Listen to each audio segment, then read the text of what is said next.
Signal पर red light है। आप अपना पैर ब्रेक के पेडल पर रखते हैं, लेकिन कुछ नहीं होता। आप फिर से इसे दबाते हैं, ये नीचे तक जा तो रहा है, पर गाड़ी की रफ्तार कम नहीं हो रही। अरे नहीं, आप बार बार कोशिश करते हैं, लेकिन कुछ नहीं हो रहा। आपके ब्रेक्स फेल हो चुके हैं और तबाही के रास्ते पर निकली इस 2 टन की मशीन को कुछ भी नहीं रोक सकता।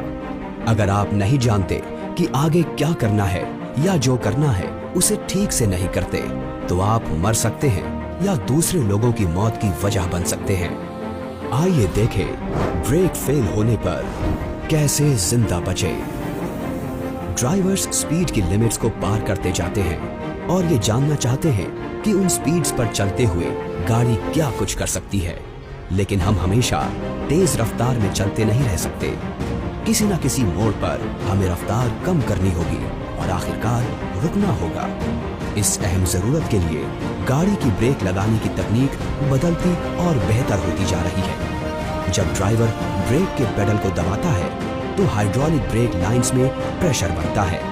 ब्रेक फ्लूइड को दबाना लगभग नामुमकिन होता है। ये प्रेशर पेडल, बूस्टर और मास्टर सिलेंडर की वजह से बढ़ता है।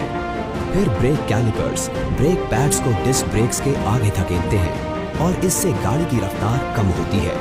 हालांकि ये सिस्टम पेचीदा और भरोसेमंद दोनों है, पर ये परफेक्ट नहीं है और ये नाकाम हो सकता है। ब्रेक्स का फेल होना कितना आम है?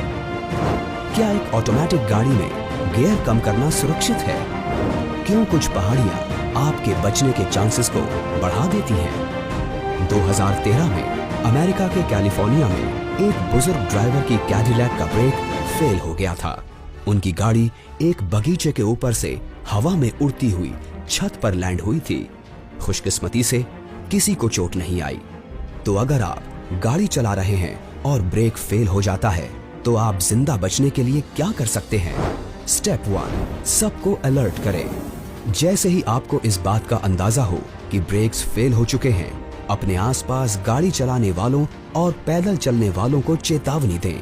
तुरंत ही खतरे का इशारा देने वाली अपनी हैजर्ड लाइट्स को ऑन कर दें और गाड़ी की तरफ लोगों का ध्यान लाने के लिए हॉर्न बजाएं। ऐसा करने से लोगों को आपकी हैजर्ड लाइट्स नजर आने लगेंगी और वो समझ जाएंगे कि कोई दिक्कत है। इससे लोग आपके रास्ते से हटने लगेंगे और आपके लिए रास्ता साफ होने लगेगा और दूसरी गाड़ियों से आपके टकराने के चांसेस भी कम होंगे। स्टेप 2, फ्रिक्शन का इस्तेमाल करें। फ्रिक्शन यानी घर्षण को ब्रेक्स का सबसे अच्छा साथी कहा जाता है।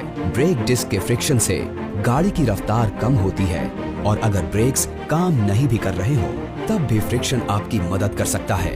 अगर सड़कें खाली हैं और आप ये कर सकते हैं, तो गाड़ी को तिरछी लाइनों में चलाना शुरू कर दें। सड़क पर चलने वाले टायर्स के फ्रिक्शन से रफ्तार कम करने की कोशिश करें।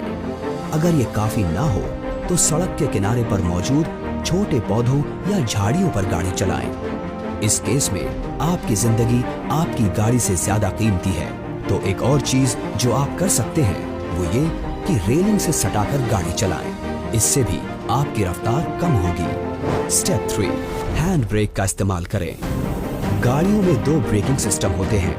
इनमें से पहला और मेन सिस्टम है पैरों से लगने वाला ब्रेक यानी फुट ब्रेक, और दूसरे को हैंड ब्रेक या इमरजेंसी या ई ब्रेक कहा जाता है। हैंड ब्रेक हाइड्रोलिक सिस्टम के बाहर से काम करता है। असल में ये एक मेटल की केबल का इस्तेमाल करता है जो कि रेयर यानी पीछे वाले ब्रेक से जुड़ी होती है। अगर आपका मेन ब्रेक फेल हो जाता है, तो भी हैंड ब्रेक काम कर रहा होगा। इसमें इतनी ताकत नहीं होती कि ये गाड़ी रोक सके, लेकिन ये उसे धीमा करने में एक बड़ा रोल निभाता है। हैंड ब्रेक तभी सबसे अच्छी तरह से काम करता है जब आप इसे धीरे धीरे और सावधानी से लगाएं। अगर आप तेजी से हैंड ब्रेक लगाते हैं, तो रेयर ब्रेक्स लॉक हो सकते हैं और आपकी गाड़ी कंट्रोल से बाहर होकर घूम या पलट सकती है। और अगर आपके पास रिलीज बटन है, तो उसे दबा कर रखें। स्टेप 4, गियर कम करें। अगर आपकी गाड़ी मैनुअल मोड पर चलती है, तो धीरे धीरे गियर कम करें। इसे इंजन ब्रेकिंग कहा जाता है। आपने सुना होगा कि 18 पहिए वाली गाड़ियां ऐसा करती हैं। इसके पीछे की सोच ये है कि ज्यादा आरपीएम्स या रेवोल्यूशंस पर मिनट के साथ गाड़ी को कम गियर पर लाया जा सके। इससे एक से दूसरे गियर में बदलाव के चलते ज्यादा टॉर्क पैदा होता है और मैनिफोल्ड में एक वैक्यूम बनता है जिसका सामना पिस्टन्स को करना होता है, तो पावर और रफ्तार दोनों कम होने लगेंगे। हैंड ब्रेक की ही तरह इसे भी आपको बहुत तेजी से नहीं लगाना है। अगर आप बहुत तेजी से गियर कम करने लगते हैं तो पीछे के पहिए ज्यादा तेजी से धीमे हो सकते हैं और ऐसा होने पर आपकी गाड़ी पलट सकती है। और अगर आप एक ऑटोमेटिक गाड़ी चला रहे हैं तो आपके पास ट्रिपट्रॉनिक ट्रांसमिशन का ऑप्शन हो सकता है।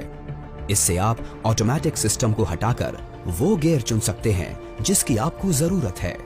धीरे धीरे गियर कम करें और पहले गियर तक जाएं। स्टेप 5, पहाड़ों की तरफ जाएं। अगर आप अब भी स्पीड कम करने की कोशिश कर रहे हैं तो ऐसे किसी पहाड़ या ऊपर जाने वाली चढ़ाई ढूंढने की कोशिश करें जहां आपकी मदद हो सकती है। ये कोई ऑन रैंप हो सकता है, कोई पहाड़ी सड़क या रेस वाली गाड़ियों के लिए खास तौर पर डिजाइन किया गया रन ऑफ एरिया भी। थोड़ी सी भी ऊपर की ओर जाने वाली चढ़ाई आपको इतनी ग्रेविटेशनल फोर्स दे सकती है कि आप रफ्तार कम करते हुए पूरी तरह से रुक सकें।